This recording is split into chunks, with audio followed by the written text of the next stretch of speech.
We got Yankee tickets to give away in next hour. You also hear from Aaron Boone as the Yankees and the Red Sox finish up this 3-game set this evening at what will, I'm sure, be close to or a sellout at Yankee Stadium this evening. Christian in Staten Island. What's up, Christian? Hey, Mike. How are you, buddy? Good. What's happening? My opinion, I think the Girardi firing had more to do with Brian Cashman worrying about his own career than Girardi and the team. I think had he stuck with Girardi and things would have fallen through, I think he would have been out the door with Girardi. What do you think about that? I don't think he was worried about himself. And I don't think it was just his decision. I think it was an organizational decision. It wasn't just Cash. I think that they just decided they needed a different voice. That's all. It's not, it happened. He managed the team for 10 years. I really don't think it's that much more complicated than that. They just felt they needed a little bit more of what they thought was a new age guy, a guy who has a little different feeling towards players and stuff like that. Joe might be a little old school when it comes to that. That's all. It happens. Look, the Red Sox parted ways with Francona after 8 years. Francona averaged 95 wins in Boston. 95 wins. And it ended ugly there. The guy was sensational. And he's gone on to a great career again. He's a great manager, but it happens. 8 years is a long time. Alex New Canaan, what's up, Alex? Yeah, hey, Mike, how are you today? Good, what's up? A couple of things with the Red Sox. After the first night, I kind of gave it a pass, but yesterday, inexcusable. You had second and third, nobody out.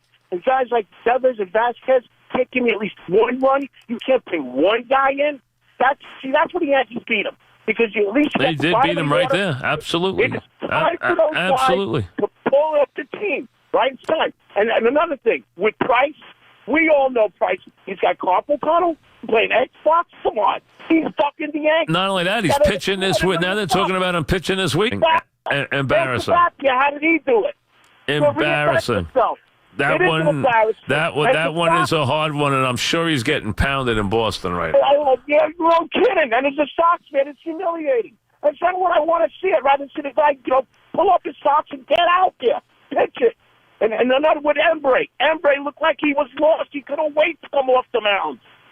Listen, this team in that stadium with that lineup is intimidating. You're going to have to be a tough relief pitcher to get them out. There's no question.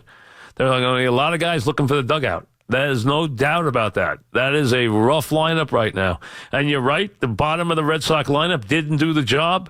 Hey, second and third, no out. After the Nooney double, you got to score those guys. And give Boone credit. He decided to pitch around Betts and pitch to Benintendi, who hits great in Yankee Stadium. And that's right, he lefty too. And he went with it. Now, listen. This is Betts. Betts is, right now, been the best player in baseball so far this year. So that's why you can say that one makes some sense. I mean, Betts is, he's the big guy on the team. He leads the major leagues in home runs and RBIs. And about 3 other categories. Sammy in Brooklyn. What's up, Sammy? Yeah, hi, Mike. Thanks for taking my call. Yeah, what's up? All right, I have a question. Everybody keeps saying the Yankees got to go after a starting pitcher. Mm-hmm. Here's my question. Mm-hmm. First of all, I couldn't find a legitimate top ace on any non-contender. I mean, Cole Hamels actually is pretty washed lately. So my only question is, can you see under any circumstance the Mets-Yankees trade? No, I cannot. I cannot for this reason. I will always go on the premise, knowing the particulars as I do, and knowing the people who will make these deals very well, there is a lot of animosity between those two teams. I cannot see them making any kind of big trade. I cannot. So if the Mets ever got to the point where they were going to send DeGrom packing, I do not see them. Now, could you make a very good trade between the two teams? Absolutely. But I don't see them making a trade. There is not a good relationship. When George was alive, I could see it because there was always a very, very good relationship between Fred and George. That's gone. George would never do anything to hurt the Mets, ever.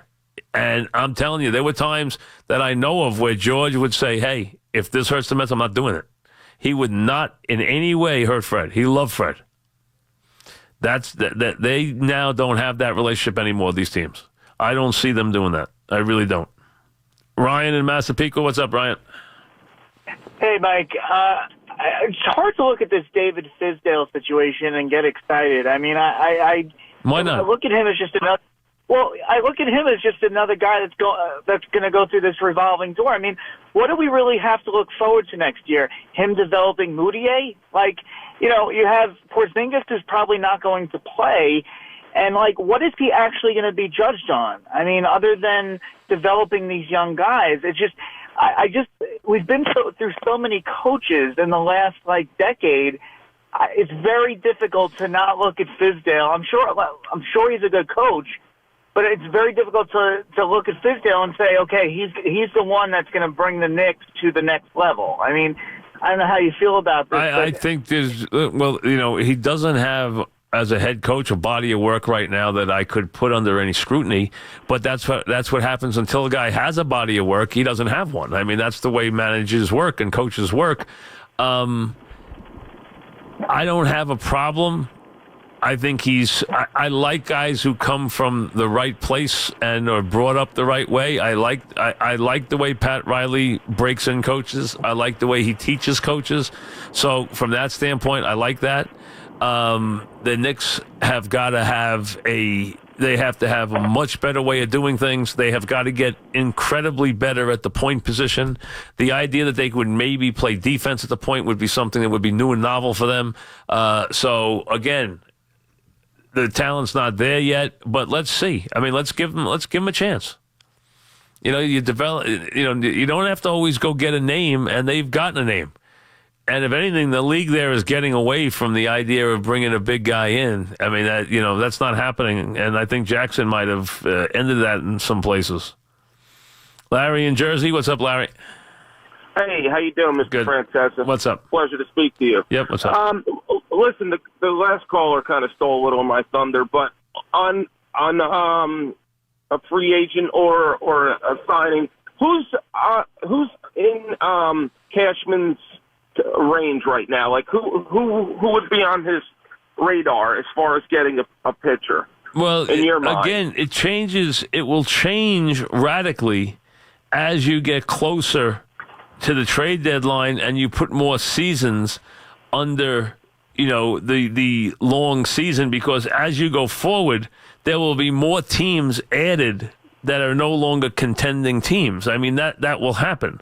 So you don't have that right now, but that will happen. I mean, that's right now you're going to look at a couple of teams and say, oh, that team could send me this pitcher and go from there. You don't have that right now because there's a lot of teams that haven't been, in any way eliminated yet that will be eliminated down the road. So again, there'll be more teams than you think. There'll be more pitches that are available. And my point is the Yankees have the ability to get the guy in under the cap.